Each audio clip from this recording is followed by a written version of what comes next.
I have an 11-month Nomadiversary update for you. I am exactly 11 months into nomad life from whence I left my house in Phoenix. I sold it, sold everything I own, 98% of my worldly belongings, to travel the US by car, and I figured it was high time for me to do a summary of my learnings and experiences and challenges over the last 11 months. What started as sort of a 1-year experiment is ongoing now, indefinitely ongoing. The ability to pick up and move, to escape at the drop of a hat, and to really see the world in all of its prismatic glory is really addicting. I saw this quote today by Anais Nin saying, "Life shrinks or expands in proportion to one's courage." And that's kind of how I feel.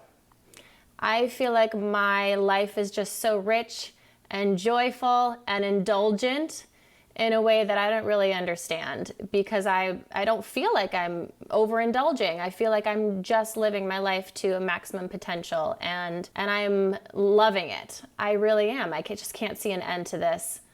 I can't see an end to this experiment. During these past 11 months, there are a lot of places that I would have loved to spend more time in, people and places that I miss.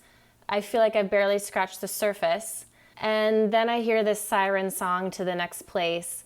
I have to summit the next mountain and ascend to the next and the next. I can't in good conscience settle anywhere for more than a month or 2 months or permanently, because there's just so much to see and so much I want to experience. So all that being said, the nomad life will continue.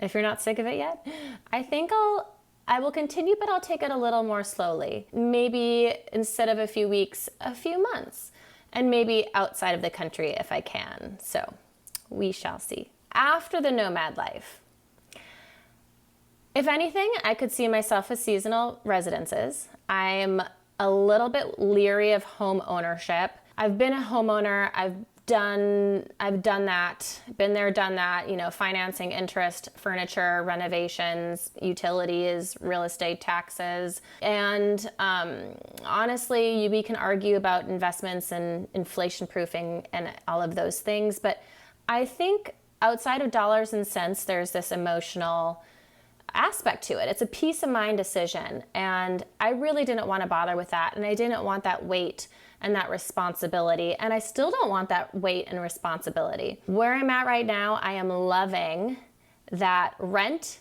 is the most you're going to pay and a mortgage is the least.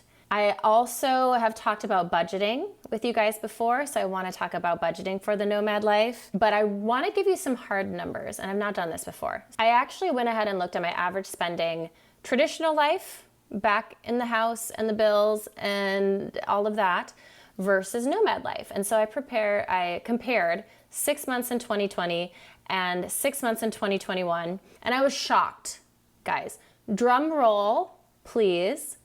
Nomad life and traditional life basically cost the same.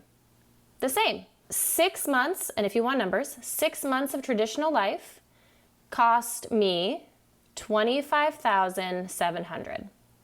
6 months of nomad life cost me $25,300.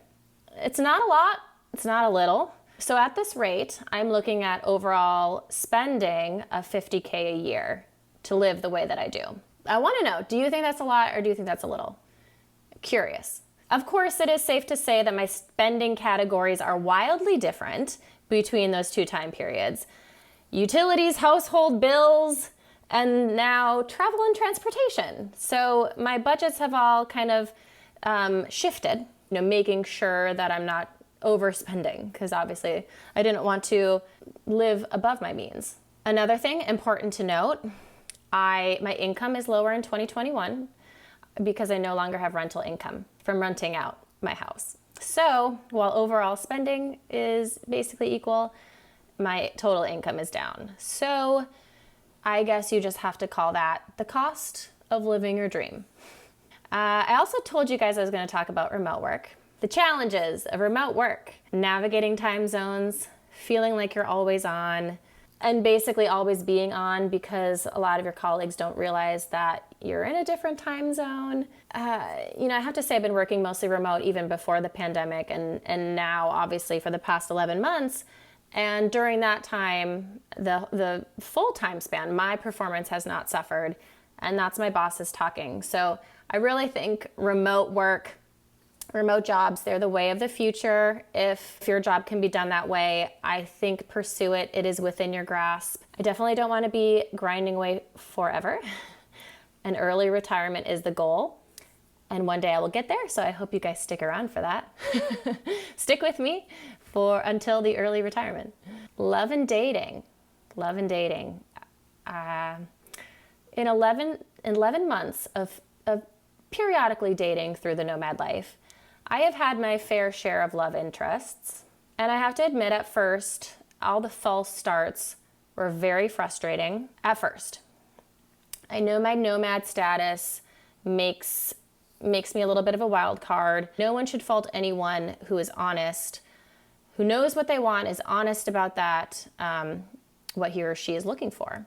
And what I'm looking for, and I don't really like the word looking, but I will just say what I'm looking for is, natural connection, chemistry, communication sustained by consistent actions over time and shared values.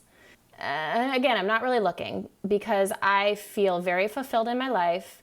I'm not rushing or forcing anything. I don't do virtual dating, pen pals, long distance.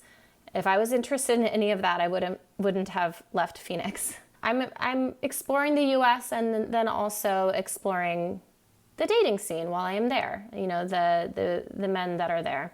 And so I guess if I've discovered anything about love on this journey is that there are good guys out there.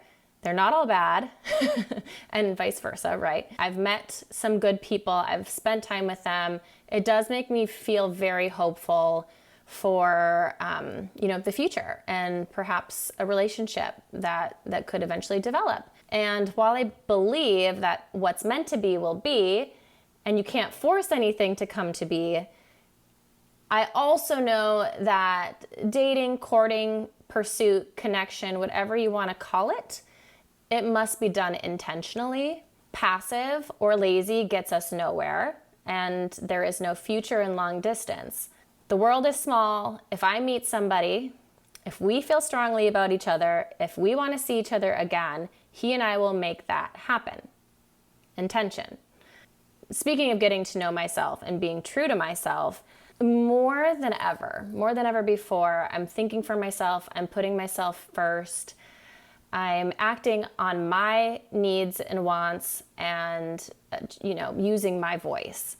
And I think this is the most important, most valuable, most exciting, most rewarding, scariest thing about nomad life. And I'm saying yes to a lot of great things that weren't possible in my earlier life, but I'm also saying no to things that I wasn't brave enough to reject before. Like saying no to men without feeling bad or feeling like I need to provide some kind of explanation. Saying no to anything outside of boundaries that I've set emotionally, time-wise, personal, budget-wise, etc. Saying no to being a people pleaser, to giving up too much, to taking on too much. Anything that comes at my own expense, even if it's not understood or accepted by the other person.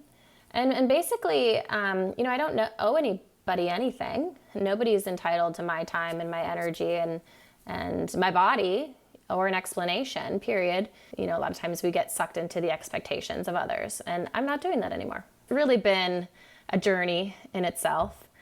Of course, I'm a product of the society I live in and my conditioning, and it's taken a lot to break all that down, and it's really one of the reasons why I'm so passionate about sharing my journey with all of you and fighting the status quo, and why I really want this journey to continue past 11 months, past 12 months, and then who knows. I'm still scratching the surface.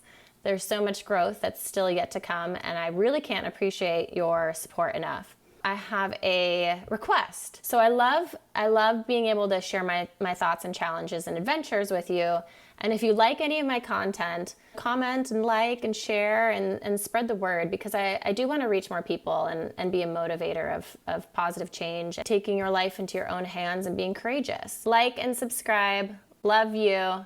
Besos. Mwah.